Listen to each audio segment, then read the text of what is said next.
like sucking, but I ain't gay. Legit bad podcast. Fuck those honkies. Welcome to Costco. I love you. He really knows how to suck a wiener.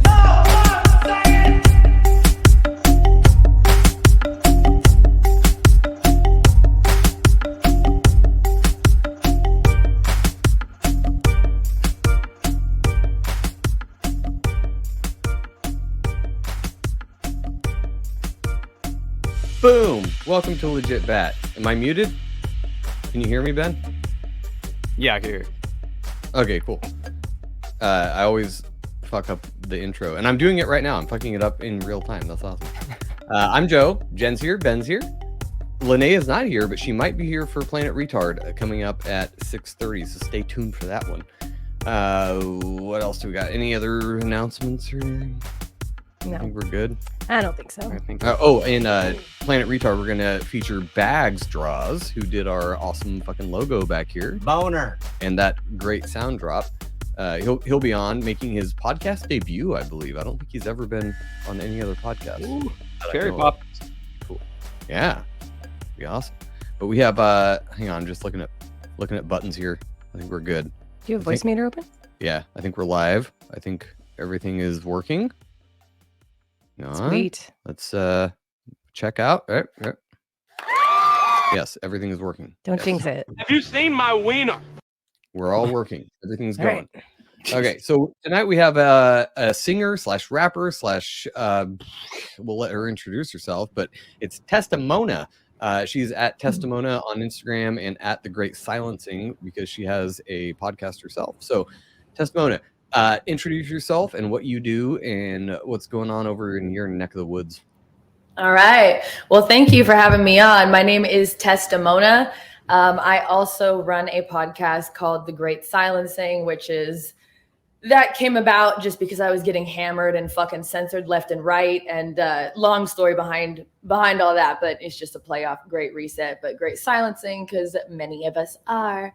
So I am a singer, songwriter, rapper, and I feel like this term has just been so played out for so long, but yes, truth seeker, been into that for many, many, many years. The Great Silencing was a blog originally, and then it turned into a Telegram channel.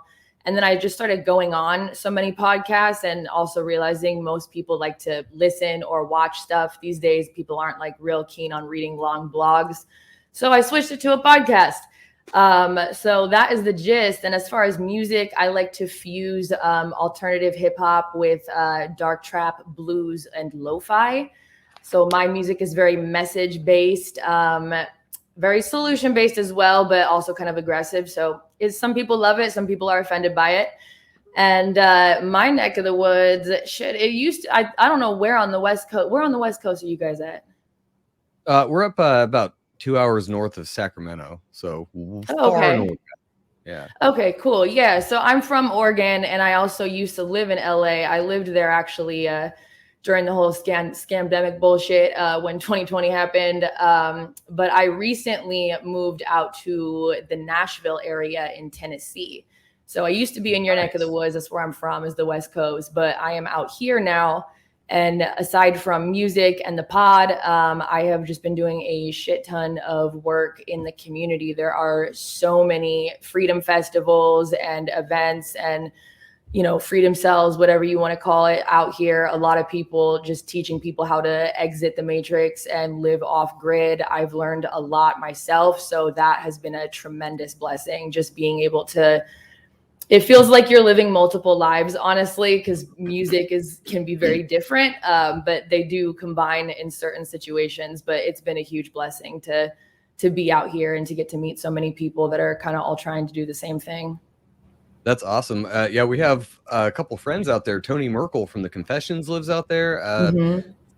Scott from Confessionals, whatever. Scott from Rebunk lives out there. There's people migrating over there. It seems to be a really cool area. And strangely, about a half hour ago, Jen was just looking at properties over in Tennessee because we're like, how long till we can escape the California matrix and get out there? Yeah, we were talking about the length of time that we'd have to stay here for his kiddo because he's only 10. So we're like, okay, we have like 7 or 8 years. Or I could just kidnap him and take him out there and just, disappear. True. Yeah, there are a lot of people moving out here for sure. And I have a lot of friends that also on the West Coast that have asked me about that. But yeah, it is kind of wild because the cost of living is going nuts. But I feel like ever since the shit went down, people have just been migrating, usually in accordance to, can you find a job where you live based on like whether or not you took the fucking, the Jim Jones juice. That's been like a big thing. At least for me, that was one of like the biggest things. It's like, I can't even fucking live out here. Like, at least not in LA. But yeah, it's amazing. Definitely. I don't know the people who run the confessionals, but I know of them through Permapastures Farms. I've met that whole family actually and done some work for them. And so they're friends with them. They put me onto them. That's awesome. Sweet. Yeah, it seems like a good group of people to be around out there, and it's better than where we are. I mean, where we are actually isn't that bad, but it's not that bad, but the cost of living is pretty crazy. I was kind of concerned of that though, with a bunch of people in California migrated to Idaho a few years ago. Really? And the home prices just went nuts. So I'm wondering if that will happen in Texas and Tennessee, in those areas where people from a state where the cost of living is insanely high, they can sell their homes and go buy a house outright. They might just start raising prices out there. Who knows? But right now, it's way cheaper out there in Tennessee. Oh, your audio just. Oh, what? Okay. Can you hear me? Your audio just went out for some reason. I don't know if that happened on your end too, or if that's just me. Okay, I can hear you now. Now it could just be sometimes. Mine does that too, but it's just my shitty connection with my headphones. I have like $5 headphones. So yeah. Do we sound okay now? Yeah, I think that was an issue with my headphones actually. So, but yeah, no, you are right about that. That's actually already happening. Like from what I've been told from people who live here is that in the last year, they've seen rent go up between $300 and $500 like per month for people who are renting. The housing market obviously is shit right now, but I think it's going to crash. So I think it depends on what part of Tennessee, because some parts are still really cheap to get land. But if you're in middle Tennessee, like, near Nashville or anything, it's going to be pretty expensive. So yeah, and I think it's just all going to end up going up anyway, no matter where you're at, especially in the state. You can move down to Mexico with $5,000 and live like a king for like 3 years. So it just depends on where you're at. But so I wanted to start out. We didn't really have a topic or a discussion point to talk about tonight, but I think you'll be interested in this. This is an email I got from TJ. Shout out TJ. Just today or yesterday actually, but I just saw it today. But it's a little long, and when I first got it, I was like, "Well, this is very wordy." And then I started reading it, and he actually makes really good points. I don't know what video he was trying to comment on, but it had something to do with the nature of reality. So I'll kind of condense it down a little bit, but he makes pretty good points. So he says, consider all the weird shit that is our existence. We are in a world where misinformation is so rampant and promoted by people screaming that the truth is misinformation, purposely by government and media, which are like the left nut and right nut of a dick reality, where science is religion, art is trash, where Mandela effects and retrocausality can be changing anything and everything, where everything is a psyop and MK Ultra via World's Fairs. We could be grandchildren of cloned humans, a zoo on a macro scale, perhaps sold to wealthy elites as foundlings. Second chromosome is fused and RH negative blood are things. History is fake, hidden, and covered up, and yet the elite claim relation in comparison to mythical gods or aliens. A realm where astrology and astrotheology are a thing, and people have religion and are slaves. So it kind of goes on with all these different like dichotomies of reality. And let me find the last part here. So he says, this is Wonderland. This is Oz. This is a dream. Who is the dreamer? We are connected, but we aren't one unless we don't exist. That shit that exists in my that's the shit that exists in my 1984 Orwellian hell of a reality. What's yours like? So I didn't answer that question. And he said, I'm guessing you're going to save it for on the air. So yes, I am going to save it for on the air. And thank you for that email. I might actually post that email in its entirety somewhere, but I guess that's a good place to start. Like, what do you think about that? I mean, it's a very broad question, but what do you think about reality? Are you going simulation theory? You're going prison planet? Like, where's your head at with that? I mean, it's been a couple of different places. I understand where he's coming from, like just being like, what the fuck? I mean, I did kind of go with the prison planet thing of course, I can't prove anything, right? Theory, but I did go with like, this belief of, maybe we all chose to come here, or there's some weird karmic shit that I don't know about, but this is a prison planet. There are a lot of people that I have spoken to that, strongly believe that, this is hell, or this is a prison, or, and we're here because we have work to do or things to learn. But I do really feel like the nature of reality, because when I sit there and kind of trip out on it, a lot of the times the thoughts don't make sense when you say them out loud. But I kind of feel like with our concept of time and space, it's just all fucking wrong. So I would lean more towards simulation for sure. And I do believe that can be breached through various means. But if is he talking like the whole reality, or just like the 3D kind of matrix society, like this collective dream almost that we're all co-creating and sharing?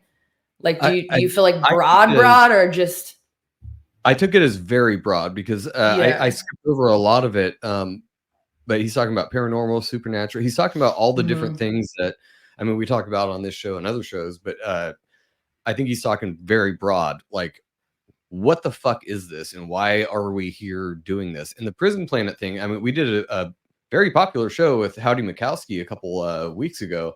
And the idea is that it's reincarnation is a trap, and the prison planet and that kind of idea, but not in a negative way. He's kind of like, how would you even put it into a sentence how he thinks about it? Because it's great. I love his fucking view on it, but it's a lot of people take it as negative, but I don't take it negative at all. Because it is negative in a way, and that's okay that it's negative. It doesn't have to be bad or wrong just because it's viewed as negative. It's saying that this world is a trap, and when we come here, after we die and we're reincarnated, we go to the light and we come back here, and on this earth, we're pulled in different directions, and we, put out this negative energy or positive energy or whatever it is, and these elites or archons or whatever it is are feeding off that energy in a sense, and we're just here for that purpose. There's nothing else. But if we don't go to the light, then we actually go to the true source or true God, and that's the actual real home. So I think he was saying it in a positive way, because he's saying we can do that. We don't have to come back here. We can go to this other positive place. I have a very different view. I don't hate this world that much, so I don't necessarily believe in what he said. But his idea is that is the trap, is to make this world so appealing that you want to keep coming back. But it's not that bad either. That's what I can't do that. I can't say when there's love and beauty in this world. I can't say that this world is full of, despair and, awfulness. It's just not that bad. I understand that there are bad places and bad people, but there's a lot of good as well. So what Howdy says, like, rings not true, but it hits a point with me. But I think as far as that email goes that we got, I don't know if what he actually thinks about it. He's kind of just laying out the polar opposites of this reality, and it is like, you can't argue that there are polar opposites here. There's great beauty and great love, and then there's great fucking evil and misery and horror too, all at the same time, happening all over the place. So I think that's the point. He's trying to like make sense of that duality of having these two things that are in opposition constantly happening all the time. And that's the yin yang thing. That's light, dark, all that stuff we talk about. But I think on a broader scale, I don't even know what to make of it, because nobody really knows. Like, you don't know what happens after you die. There's a lot of people that have theories. There's the old ancient Egyptians, that have their after death rituals and all these things, but nobody really knows, because nobody's really come back to tell us the story, except for those few, like the guy that went to heaven or whatever, that he says there's a lot of saw Jesus near-death experience, and then stories. There's other people that absolutely crazy horrific shit, and do we interpret that as hell? But I don't really know what to make of it either. I think we're all here by choice for some fucking reason, and that we knew what we were getting into when we signed up to come here, wherever the fuck we're from.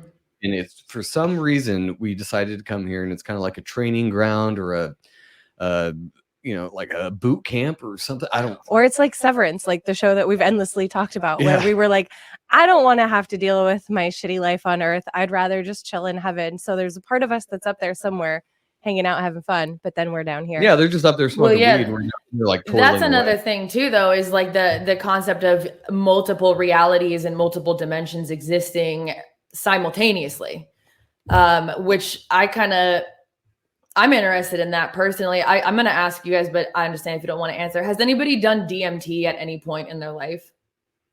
Not yet, but I plan. It's on the bucket list, but I haven't. Okay, yet. So like that, because for me, that like I have not had an actual experience where I fully died and came back. But since DMT is released, at death is what we're told, right? Birth, death, and then near-death experiences.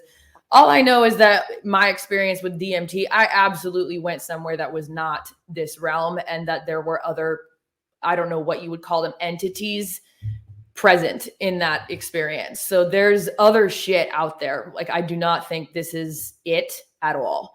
And then in my experience with, I have a kind of an abnormally high amount of people in my life that have died. And I know the difference between like a dream and something that is absolutely not a dream, or just weird stuff that I almost would hesitate to maybe bring up just because it feels really personal. It's kind of fresh too, but there have been strange things that I've experienced when people very close to me. One of them was my former fiance who died early. And when that's happened, it was very obvious that it was communication. Like I could physically feel it. It was like, it's not like anything else. It's not deniable, but it's hard to explain. But I don't think that this in any way is it. I do think that this is largely kind of like a spell or an illusion. But I also do believe that for some reason we did choose to be here. Yeah, I think at this point, anybody who denies that, or anyone who believes that like this 3D reality is all there is delusional. I mean, you kind of have to be, but yeah, there's some weird shit out there. Absolutely, because she was kind of mentioning, when people die. Well, you did too, like people having different experiences, and I have heard that as well. Like I think that there are multiple places that our spirits can go when we leave our vessel. And I think that kind of depends on where we were at the time when we left. Because I've heard people say nothing, black, nothing. I've heard people say tremendously beautiful things, trippy things. And I've heard some terrifying shit where it's like, this person was describing a new reality that they entered. That was what she told me was that she said the type of alone that you felt in this place is forever. And it's unlike any alone feeling you will ever have in this life as a human. It's like different. And she was shown that was like part of an awakening for her. But this was a person who was, not living well, like doing a lot of really dangerous, like reckless shit. And so that was, when she did, kind of die for a second, she came back, but that was where she had gone and had given that message of, if you keep doing this and you die as you are now, this is what's waiting for you and you're not getting out. And so that actually kind of like scared her straight and into living a new life. She's alive today, but that story stuck with me a lot too. So I don't know, there's a lot of different theories, but I do think that there is a difference between destiny and fate. I think that we have an ability to create reality way more than we are ever told in our lives. Way, way, way more. But that's, I guess, a whole nother conversation because, there's like anything in the Matrix, it's a system of polarity. So there's a light side and a shadow side to everything. But yeah, I kind of hold the same opinion. Talking about the other side, like what's on the other side? I don't know if there's just one other side, like you were saying. Like we have this idea of, being in this 3D world where there's duality. So there's this side and then the side that happens when you die. And there could be a shit ton of other sides. And like you said, it may have to do with where we were at when we die or when we transition or pass over or whatever. But where was I going with that? Fuck. I got something to add if that's all right. Yeah, go for it. I brain farted. You go. I think that it's a good mixture of virtually everything that we talk about. If you want to talk about it being a simulation, prison planet, hidden history, because it's actually an ET creation, and we are their ant farm. I think it's a mixture of all of those, and that is the confusing part, but with a hard slant leaning towards one morality or the other. For instance, if it's a prison planet, in that idea, I think that the whole point of the reincarnation, the consecutive lives, would be the same as the consecutive lives being sentenced to a prisoner in today, even though we know they're only going to live one. In the idea of it being multidimensional, our realm, whatever you want to call it, the existing planets outside of it, life forms, those are replicated, I guess you could say, in tiers. And at some point, everybody that has existed either is existing in all of them at the same time, or you're existing one after the other, or in different spaces. So for instance, imagine like a cone. Our reality of what it is the lowest form of all of those different entities. If it's a prison planet, we're either the bad guys trying to get redemption, or we're the good guys trying to get rid of the bad people in each of those dimensions. If it's a prison planet, I would assume that it's like the idea of, let's say there's 5 dimensions in a tier. We're the lowest form. We are the lowest form of those dimensions existing all throughout every dimension. But our consecutive lives are that if we do, after being sentenced in the idea of a prison planet, what we were supposed to do in our first life sentence, we move to the next dimension, so on and so forth, in the idea of transcendence. I don't know if it's like that, but I think that it's a mixture. I don't think that, I think, and I think it could go either way. I think that it's either way fucking older than what we even know, meaning the date of just the Earth alone, or more or less our galaxy, or, you know, whatever it is that we get told that is, or it's a hell of a lot younger. And I think that the idea is in the idea of an ant farm, it was created. And it was created with a history, albeit a false history, something to give the ants something to latch onto for future creation, with really how it was created either being hidden or us never capable of finding out how things were created and how things existed. Kind of these little Easter eggs around the Earth, much like Easter Island. But yeah, I don't know that I would say that it's a prison planet. I do think that it's somewhere in the middle. I think that, like Jen said, there's good and there's bad. I think that the reincarnation thing, if that is to be applied, would be something similar as your existence, your consciousness that does get transferred or rolled over, or whatever you want to talk about it. It does go in tiers of realities, and they all work together. They're all simultaneously existing at the same time and somewhat overlapping, much like a stencil. You have one that can be a picture, you overlap another one, and it can create the details. And I think that that's more or less what our realities are made of. And when it comes to, you know, reincarnation, you learn things as you go. And maybe, just maybe, if you reincarnate and the next time you do it, it's in a different reality. There are skills that are inherent within you, much like a lot of people talk about there being just a conscious block.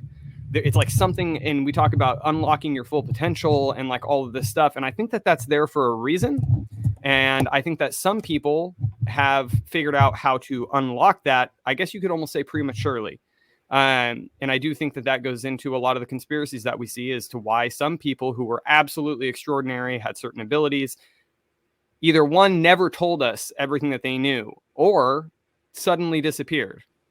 And the people that have tried, I guess you could say the truth bringers, or, you know, whatever, end up dying. And I think that gets fused together with the fact that everybody dies. But I think that it's a good conglomeration of all of the things that we've talked about. But we only know this much. And I think that we like to stay there because knowing less is a lot easier. Mm-hmm. So I actually remembered my brain fart came back to me. And when you were talking about destiny and fate and all that stuff. So destiny is almost a settled science in retrospect. So, you know, things that have happened, and that's it. They happened. But as we're like navigating this fucking wave of changing shit in our own lives every day, that seems to be more fluid. But in 100 years, whatever happened was always going to happen because it happened.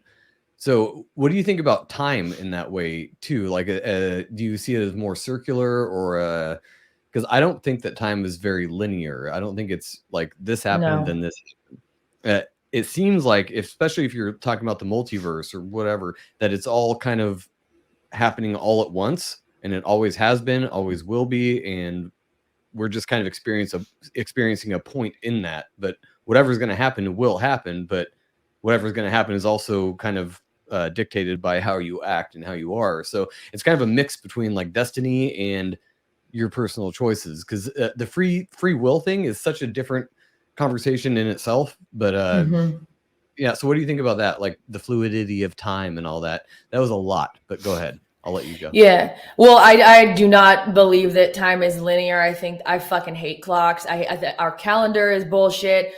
The clocks are fucked with, and I think that that's for reasons, but that's again another rabbit hole, so I'll try to just stay on this topic. But in my own experience, I think all of us, we've been alive long enough to experience that feeling of when time stops and it feels like nothing else exists but that, or it slows down, or maybe when it speeds up, or things that were only 10 minutes. Like I've sat and meditated before and thought it was like hours. And I came out of it and looked at the clock and it had been like 20 minutes. So definitely, I mean, I do not. And then, being in altered states of consciousness as well, like with psychedelics and stuff like that. None of that stuff makes any sense at all.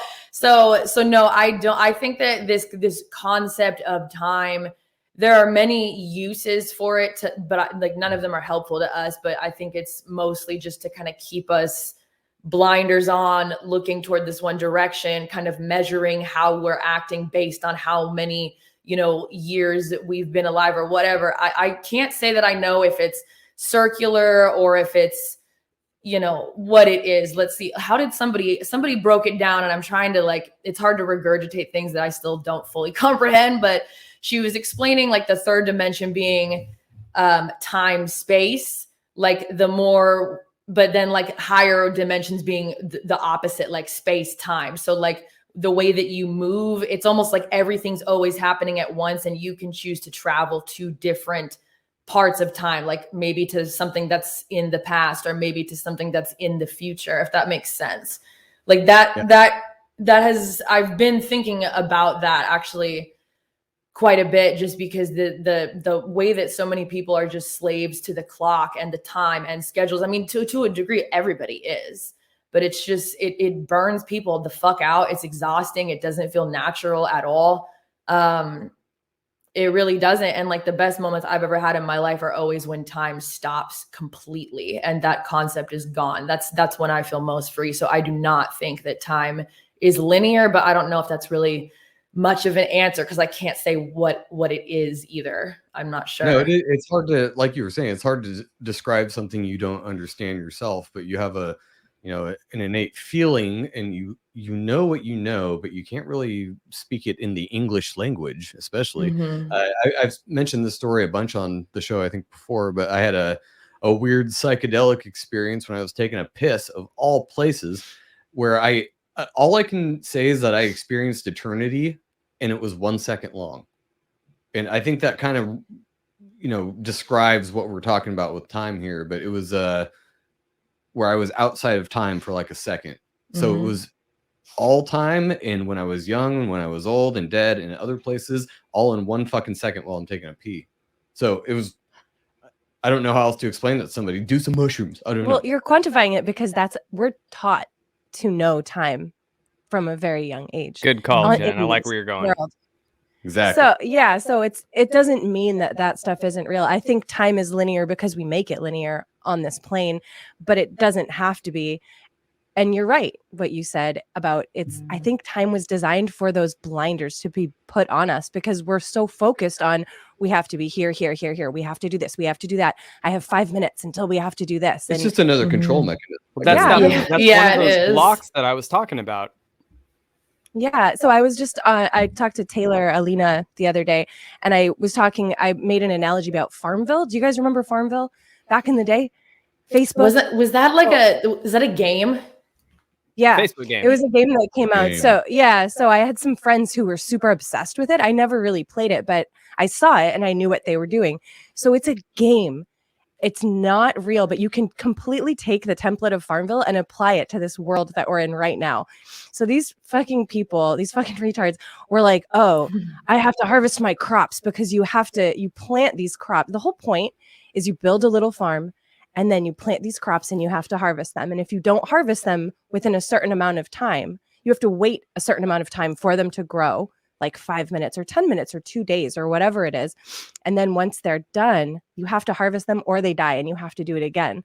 But when you start the game, it tells you in the tutorial, because I watched people set it up and they were like, hi, welcome to Farmville, build this house. And they tell you to build this house, but you're on this plot of land and you don't fucking have to build the house. You could technically just walk around and be happy where you are and explore, but it tells you build this house, harvest these crops, plant these crops, do this, buy more stuff, harvest more stuff, get more money, buy stuff, build stuff. It's like they live, buy, consume. Yeah, but obey. That's how this world is. And they're getting people sucked into a completely different game world in the world that we're already in, where we already do that stuff. And we could just walk around and be fucking happy if we didn't give a shit. But that's not what we're told to do. We're told to go to college, get a good job, get married, have 2.5 kids and a white picket fence. Make sure you make lots of money. Yeah, I wish I only had a 0.5. Yes. Oh my God. Amazing. The whole kid is a problem. The whole what? I said a whole kid is a problem. A 0.5 would probably be manageable. Yeah, 0.5. Yeah. No, I agree with that 100% though. Like that, I mean, because that was in my life experience put onto me like from the jump, which is fucking weird to me to think about saying that like to a kid or whatever. But that's, how, our parent or parents were also conditioned the same fucking way. So, they're passing it on. But at least if you're growing up in this country in many situations. But yeah, it's always like, it's always never be here basically is the theme. I feel like I fucking notice everywhere. It's never look in here and never be right here. It's always what's next. Or if you fall into the darkness, it's like, always living in the past or stuck in the past or whatever. But everything is always like happiness is on the horizon. The destination's on the horizon, winning, success, all the things you need to be an official person, whatever the fuck this goal is, it's always in the future. It's never here, which it breeds for perfect consumers and workers, because you have to be in a constant state of chase and productivity and earning your little fucking Federal Reserve notes and whatever in order to get to this fucking promised land. Yeah. It's always not here is my problem. And it's for others.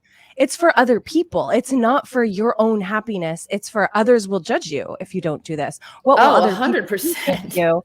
Like you have to please other people, and no one's ever saying, like you said, no one's ever looking within themselves, like what would make me really happy? And instead they're told what will make them really happy, making lots of money, getting a job, going to college, whatever it is. And they believe that. And so they're never actually thinking critically about what would make them truly happy. And to be fair, a lot of people don't want to look inside themselves because that's a dark, ugly place for everybody. I don't care who you are. That's a disgusting place to look, is inside your own head. Like it's gross in there. Ben, sorry. No, you're good. You're good. No, I was going to say, I think that the whole time thing and what she was just saying about, we're all geared towards consumerism. The idea that you've never arrived. As a matter of fact, that was always considered something that if somebody says, I have arrived, that you were stupid because nobody's ever done growing. Nobody's ever done. It's like the guy that says he has all the answers. You don't trust that guy. Well, and I think about it like the hamster wheel. Like as long as you keep taking that next step, you'll eventually get to the end, except for you won't. It's just going to come back around to the same thing over and over and over again. And you think you're getting somewhere, but really you're in the same goddamn spot. And whether it be time or anything else, it ends up being one of those things where no matter where you come from on this earth, except for in which I'm starting to understand the Aboriginal tribes. I'm like, those guys fucking get it, man. They wake up, they talk about their dreams. They go, well, that means that we got to go find a fucking tree and a bird. And then they find it, they eat fruit, they take a shit, they dance, and they go to bed again. And it's like, yeah, that sounds like you don't need anything. You don't need to write. You don't need to make lists. You don't need to get anything more than literally what's right there around you. That makes a whole lot more sense than farming on a fucking screen so that you can get crops that don't exist, to get money that doesn't exist, to spend it on things that don't exist. It almost sounds like life. You impress people. Living a life either one of which really fucking matter. But all of us from all corners of the earth and all the major countries, we all have the same fundamental things. Climb that ladder, get to the top. You're either going to die trying, and if you break that ladder, you're going to try to go farther. You're going to try to stretch that ceiling. That way everybody else is still like, the whole thing is stupid. Anyway. Yeah. What do you think about that? We've been rambling. Sorry, we do this sometimes. Oh no, I mean, I basically what I said. I mean, I do agree with that 100%. Like, it's fucking maddening because the people who, like what she was saying earlier, who do take the time to think, well, what would make me happy? Because that usually the conclusions they come to, highly unique, individual, personal, as they should be. And it's never what you're told when you show up here, right? Because when we get here, everyone's like, speak, but only speak what I tell you to say. And then you go into a public indoctrination center, aka a fucking school, and they go, sit down, shut the fuck up, and repeat after me. And if you repeat after me the best, then you get the best grades, then you're going to go to college, then you're going to get the job, then you're going to get the blah, blah, blah, blah, blah, blah, blah, blah, blah. So basically we're taught at a young age, like, be obedient, wait, then you get all the goodies in the future. And I could really press that like basic little, is kind of like pimping out our fucking minds at an early age. I mean, I feel like we're just sold wolf tickets from so many different angles, and people call them psyops or whatever. But I do agree that when, like, first off, with what she said, that it's good to ask yourself that, and absolutely spending time up here and really like looking at what is in there, because it's not all sunshine and rainbows. It can be a very terrifying space, but my God, some of the biggest truth bombs I've ever come across have not been in declassified documents. They've been like massive hits that I've gotten when I've been doing that work, and they're not pleasant. They're fucking terrifying. Like when you learn, because some of the truths are like, hey, guess what? This is some shit you've been doing your whole life that's fucked all this stuff up, and it's actually your fault and no one else's. Those are the truth bombs where I'm like, damn, okay. And so, but that's what, helps you change. So it is liberating, but there's an admission price of, some suffering and discomfort for sure. But it is also interesting that we knowingly or unknowingly kind of reinforce this shit amongst each other, because the people that are dreamers or doing their own thing or wondering what makes them happy and are going against the prescription that we've all been given when we arrive, they're looked at as, oh, that person's either crazy, lazy, stupid, dumb. They're never going to make it. They just get so much shit for it that they get shut down really easily. And they're like, oh, I must be so stupid thinking that, whatever, or they get told to grow up, or it's like, well, odds are that person probably never even had a childhood anyway. But yeah, I mean, I agree with that. It's like, I think people would benefit greatly from doing that. But we are enforced on conscious and subconscious levels, I think, since we were kids, that doing that is somehow bad, and that we got to just stay on the clock and keep earning money. And if we don't, oh God, what's going to happen to us? And, I don't know. It is very weird. The newest car or the newest fucking. But that's our reality. That's what we're told is reality. I remember thinking that after I turned into an adult, I did not have very much of a childhood either. I was told to grow up when I was like 10. My dad would be like, grow up, act your age. And now that I look back, I'm like, I fucking was. Dude, I was 10. So, but when I moved out on my own, I remember thinking, like, I have to decorate for Christmas. I have to have a set of plates and forks and knives. I have to have all these things. That makes me an adult. And I never really thought, I mean, I was young. I broke out of that, thank God. But I remember just thinking that I had to do all these things and be a certain way and have dinner ready by 5 and just dumbass shit that doesn't fucking matter. You can do whatever you want. We didn't even decorate our house for Christmas this year. So I'm like, we don't have to do that. We can still celebrate. I'm not Christmas celebrating Saturnalia this year. Sorry. No, sorry, pagan overlords. Saturnalia, Jesus. But, it is Jesus. Yeah. But we just don't have to. It's not a big deal. Maybe we'll decorate next year. It's not that big of a deal. You don't have to do one certain thing all the time, every single year. It doesn't have to be super structured. No, yeah. And we can still make it a good time, though. It's not like we're not condemning Christmas by not putting our tree up or decorating. We're just like, I don't feel like it is funny though, because we have a kitten. When you were talking about like introspection and looking at your gross inner self, like that's when people have psychedelic trips that they say are bad trips, is because they got so deep inside their head and saw their ugly ass self and they're like, I don't like that. This sucks. Okay, we'll do something about it then. That's fine. Like we can all work on ourselves. Nobody's above working on themselves. Well, everybody out there, including you listeners, sorry, we love you, but you can work on yourself a little bit. They created a really solid, albeit temporary crutch for that. It's called religion. It's the idea that you are nothing. You are nothing. Don't look at yourself, because if you do, it's vain. It's this idea. It kind of goes back to the idea of astrotheology not being a part of Christianity, when in fact it's actually what Christianity was written to be. This is coming out more and more with multiple different authors, whether it be Paul Wallace or Graham Hancock and all of these different people that are like, look, this was built as a facade. Well, what is the facade? I think the facade is stop looking in yourself. Why? Because if you stop looking in yourself and you go through the motions, they have you. They have you exactly where they want you. The minute that you start doing that, it's kind of like this idea of you go 30 years. I'm using that as an example for myself, since this is when I got into the industry. You go 30 years of doing the same shit that everybody's been telling you to do, having the same beliefs. Oh, I'm nothing. Put it all on God, or put it all on this, or whatever. You always have a crutch to not look at yourself. That is kind of the way that society has raised us. No, don't look at yourself. Stop being selfish. Be selfless. Do it for other people. Always do it for other people. And then as soon as you do it, yeah, as soon as you start looking in yourself, like you said, you start seeing some really ugly shit. Jordan Peterson said the greatest thing. He was a psychologist in the 80s for a prison. He's talking to this little guy in his 70s. He's been there for his whole life because he did just a horrible, horrible thing. And when he finally learned what the guy did, he thought, there's no way this guy is capable of that. What makes somebody capable of that? So then he really started getting into it, and he figured out two things. Not only was he capable of it, but he was also capable of enjoying it. And we all are capable of doing awful shit and enjoying it. But the idea is that when you look in yourself and you start pulling out all this nasty shit, it's not going to be a fun time. It's not like while you go through those journeys of different aspects in your life that are fucked up, that it's going to be this awesome thing. But the idea is you do it anyway because it's necessary. And I think a lot of people have broken through those. Granted, bad shit continues to happen because other people haven't either. And that end up perpetuating this big cycle of war of people that are trying to get this stuff out and actually transcend and be better and be who they should be and who they can be. And other people that have not woken up yet in any way, shape, or form, they make that very difficult for the person that's trying to live their best life. Yeah, and it does suck too, because it's like I was talking about with working on yourself. Everybody can always work more on themselves, and like you were saying with oh, do it for everybody else, like it's for the common good or whatever.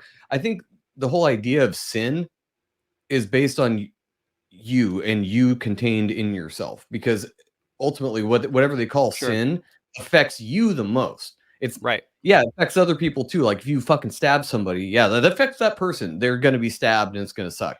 But you're going to have to live with that. And right, no matter if you stab somebody and they die and they were pure, they ain't got nothing to worry about. They may not even reincarnate, or maybe they transcend. You don't fucking know. But guess what? You're the one that survived. Now you got to live with it. Right. So the idea of like governing yourself, and not because like, oh, if I steal something, it's going to put out this store because now they have, you know, a loss from me stealing these temporary tattoos like I did when I was 9 or whatever. That's a real story, actually. But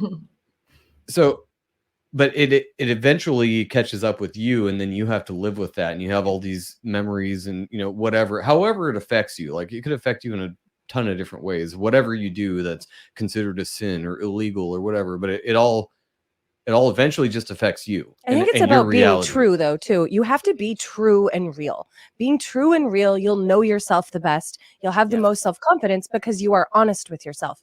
You're admitting, like, I fucked up. I did this bad thing. And you can be okay with it because you love yourself enough because you did that work. That's what that's all about. You can say, I forgive myself. Yeah.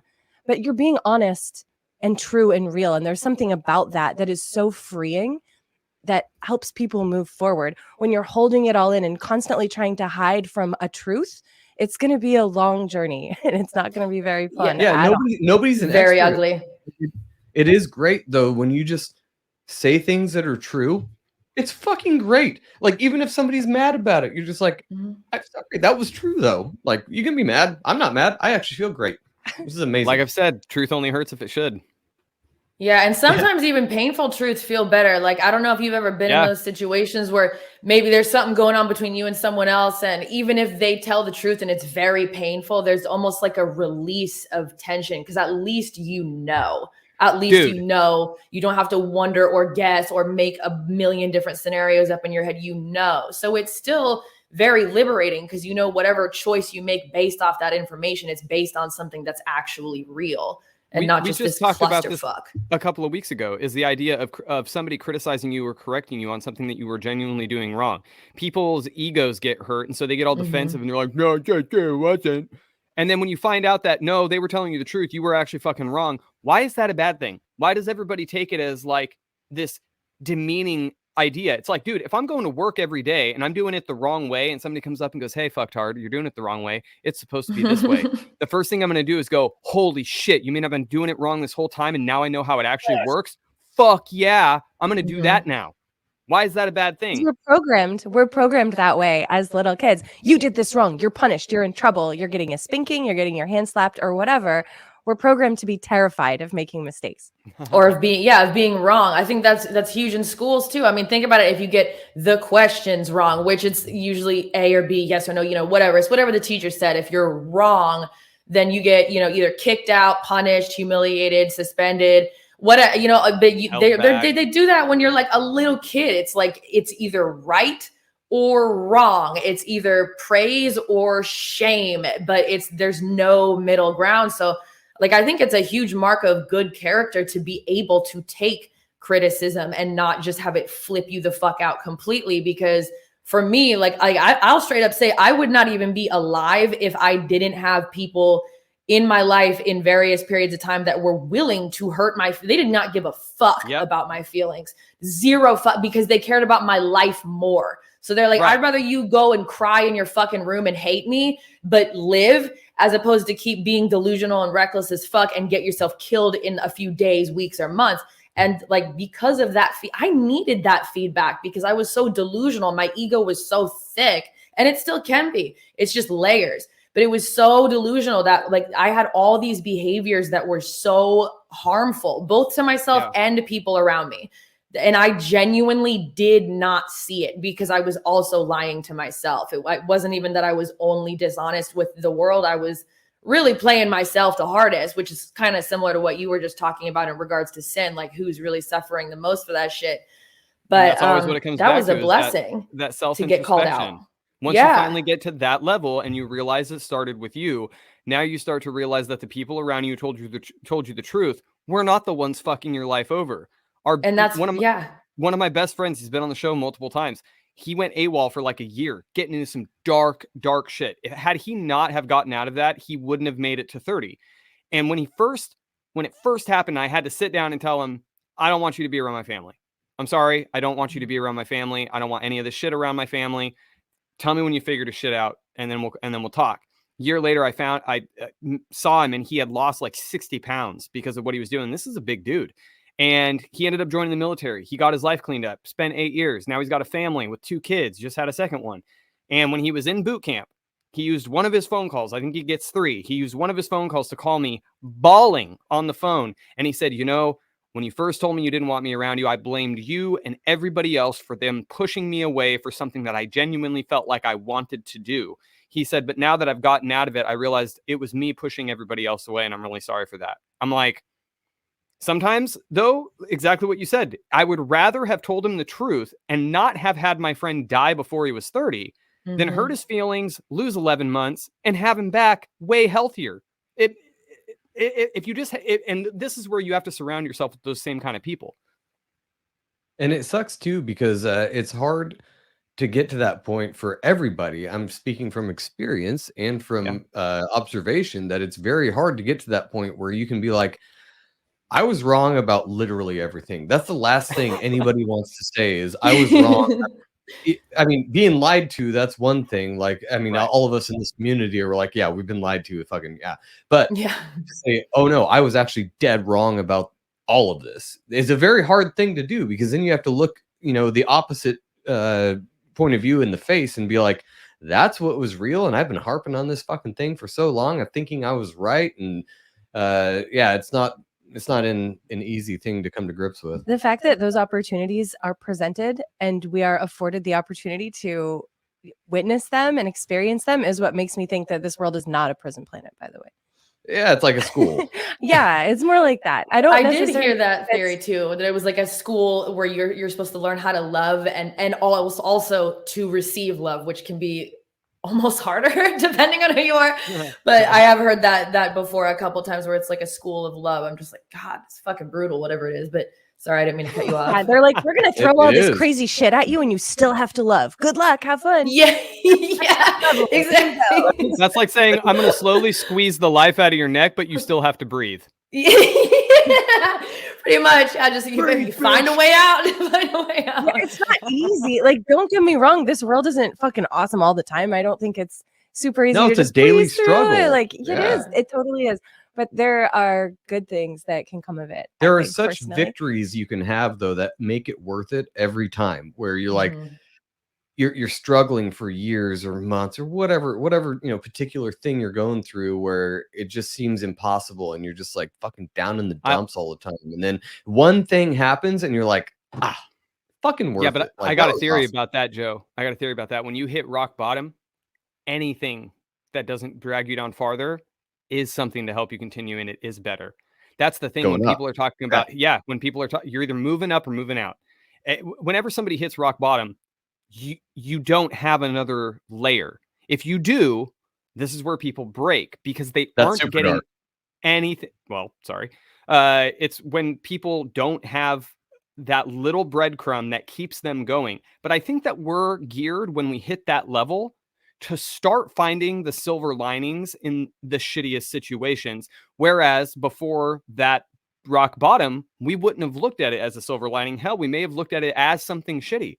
But when you're going through something really, really bad, and let's just use withdrawals. When you're going through withdrawals, and the one thing you want is just a little sip of water, and you get a sip of water, and it's like, oh my God, oh, that was the best thing in the world. Or when you're hungover, and it's like, oh, I just want water. The simplest thing, and it's that thing that keeps you going.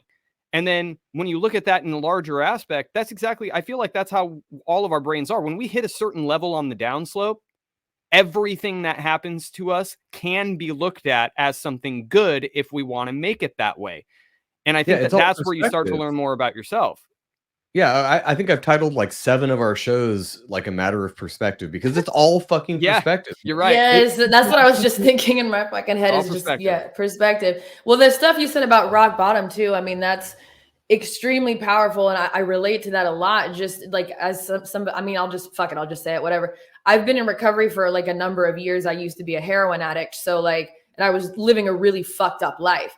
And I've been clean for 13 years now. So, and I didn't think I would be able to pull that shit off, but I had to hit rock bottom before I could get sober. And then since I've been sober, I've also had to hit a number of rock bottoms around emotional, like reactions, patterns, behaviors, because just because I stopped doing dope did not just make me this stand-up fucking person that knew how to interact with other people. Because I was a fucking lunatic. And I still can be. I'll be honest. I still absolutely can be. Dope is fun, though. I mean, to be fair, dope is fun. But yeah, carry on. Yeah. I mean, it's much better than what it was. Like, it was a fucking pride.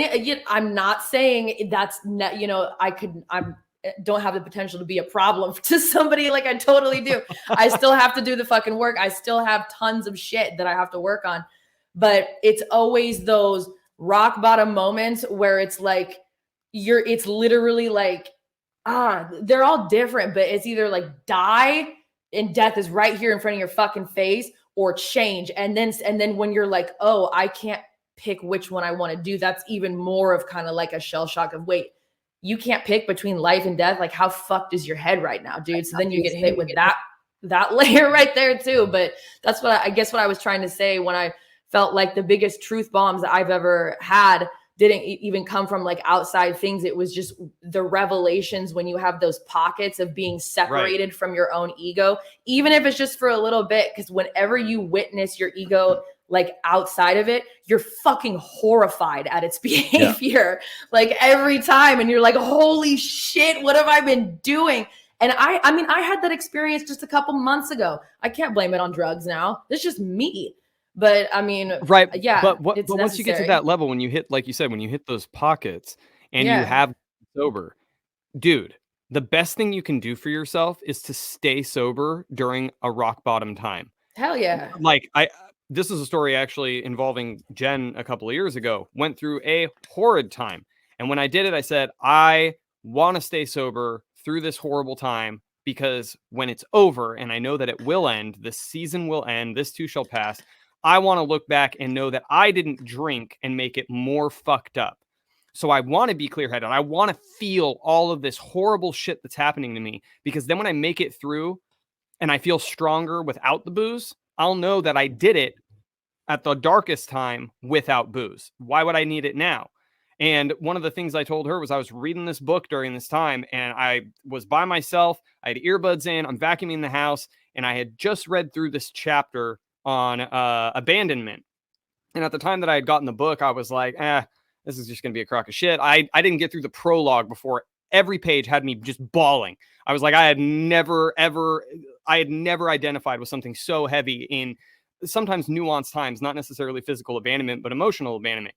And when I finally got to the 4th stage out of the 5, and I read this part, and it was talking about a lot of the times, and this is what the whole book was geared towards.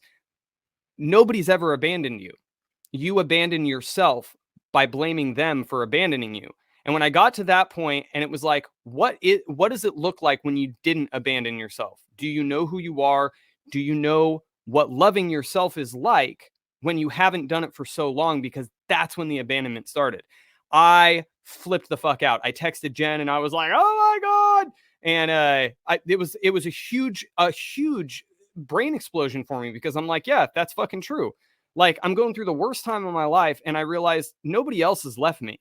I left myself. I gave up everything on an integral and integrity level of who I was and my character to try to fit something else that I thought was going to make me happy. And it's no wonder it went down in flames, because when I looked at myself, I'm like, dude, I don't even know who the fuck I am. I don't know what loving myself looks like. I left everything about what made who I was me.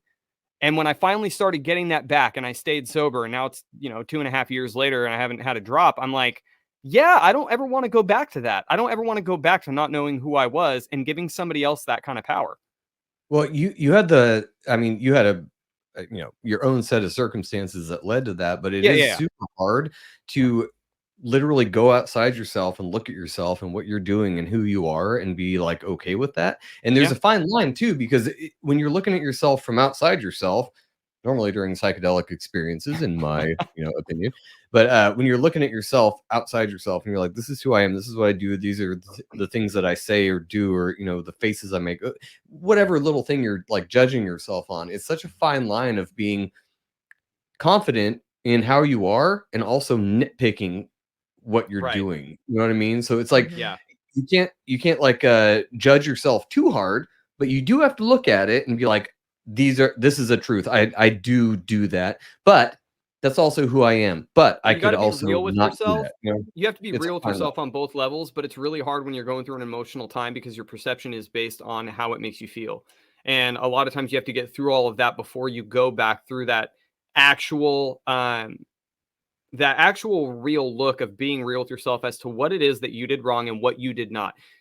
Give everybody their dues. If you didn't do it, okay, don't apply that to yourself as it being your fault. Don't be one of those guys or gals that takes everything on themselves, no matter what it is, as your fault when it's not yours. But it's very easy to do that when you're in an emotional state where everything feels like it's your fault. So a lot of times stepping out of yourself and looking at yourself, it needs to wait. It needs to wait until you're healthy enough to actually be able to do it through, again, a perceptive lens that gives you what is real and what is not. Yeah, and it's discernment too. You're not just right. You have to be kind of objective about yourself and be like, yes, I am like this, but it's okay. I was gonna say that. That's so funny. Like, everyone hates their own voice. Do you ever notice that? Everybody hates the sound of their own voice. Everybody hates pictures of themselves. How fucking mean is that to your own self? Like the sound of your own voice. You don't like looking at pictures of you. That's awful. Those are the things we need to knock it off. I've gone totally stop past that with now. We have to like the sound of our fucking voices, for God's sake. I jerk off to my own videos now. Boner. Sweet. No. But I think we have to have discernment with what's actually wrong and what isn't. Like, if you make a dumb face in a picture in the background, nobody cares. Nobody's seeing it. Nobody's going to remember that either. Also, nobody hates the sound of your voice. Nobody is going to be listening to Unless a show like, wow, that person's voice sounds weird, unless it legitimately is weird. Sorry out there, I'm sure there's some. But there are some. So few and far between. If you have a crazy voice, fucking own that and make jokes about it. Some people do, but the most successful people do. Yeah. Most people have very normal voices, but still can't stand them. And what does that say about the self-love we have as a whole? It's pretty sad. I think that's a really good point, actually. I didn't even think about that, but there are some, I'll just say spiritual schools of thought. I won't get too deep into it, where they often talk about the importance of falling in love with your own vibration. And what they mean by that is like your sound vibration that you emit, and like respecting that, like everything, that we say carries weight, is powerful. Cause I feel like I've created a lot of hell in my life by chronically complaining, being very negative with thoughts and words, but they are very, very powerful, and they can be used as either blessings or weapons on others as well. So yeah, that's actually very interesting. That reminded me of that, but that is a weird thing. Everybody does kind of have a weird thing about their own voice, or seeing themselves on camera for the first, second, or third time. It's weird. Oh yeah. Or how many people, when you go to take a picture, they're like, no, don't. Yeah, that happens all the time. I'm guilty of both of these things, by the way. Yeah. I have not cleared myself of this. I just recognize it as a thing. I was thinking of it today because we went to a Christmas party last night, and people were like dumping photos from the picture in this group chat. And every picture in the background, I wasn't even drunk, by the way, for the first time at this holiday Christmas party this year. I didn't get drunk. So I still looked like an idiot in every picture. I was like laughing really hard in every picture, like I don't know, just making dumb faces. I'm very full of expression. So when I'm talking or doing anything, if it's a candid photo, 9 times out of 10, I look like a fucking idiot. And I have to let go of that, because at the end of the day, on my deathbed, I'm not going to be like, man, I wish I looked better in more candid photos. Like, stupid stuff. Like, why am I even focusing on, why am I putting all this attention on this right now in this moment as I'm looking at these pictures? Because it doesn't fucking matter. It's so pointless. Or I'm not going to be like, man, I wish my voice sounded better on a microphone. I don't know. Like, it's just pointless shit that doesn't really matter, but we give it so much attention, and then it affects us. And at the end of the day, if you don't like the way you look or love yourself, like who's going to do that for you? Who's the best person to do that? It's yourself. You have to start there. That's why it's a balance of understanding how you come across to people versus how you feel about yourself, because we all know those people that are very confident in themselves, and they are terrible people to be around, and everyone's like, right, it's like, you're not. And a lot of it has to do with knowing, like, some of those people that they don't have filters, they can be brash and somewhat rude. It takes time getting to know that human, to know their intention. And intention, we've talked about this multiple times, is people's perception versus your intention. If you know that your intention is good and their perception is just that your delivery may not have been to their liking, well, they can go fuck themselves. Because so that's the hard part, though, is because that's subjective too. Where agreed, intention versus perception is also subjective, where you're perceiving their perception based on your intention, right? So you have a different idea of how they're perceiving it, and then they have a different idea of how you're intending it, and it gets really fucking messy. But anyway, we're gonna wrap it up here. We got another show to do in about 20 minutes. But dude, this is one of my favorite conversations ever this year. This is fucking amazing. I'm super grateful for it. This is fucking awesome. And I didn't even know you guys at all before this. So the fact that we all just jumped on and this is what happened, that's fucking dope.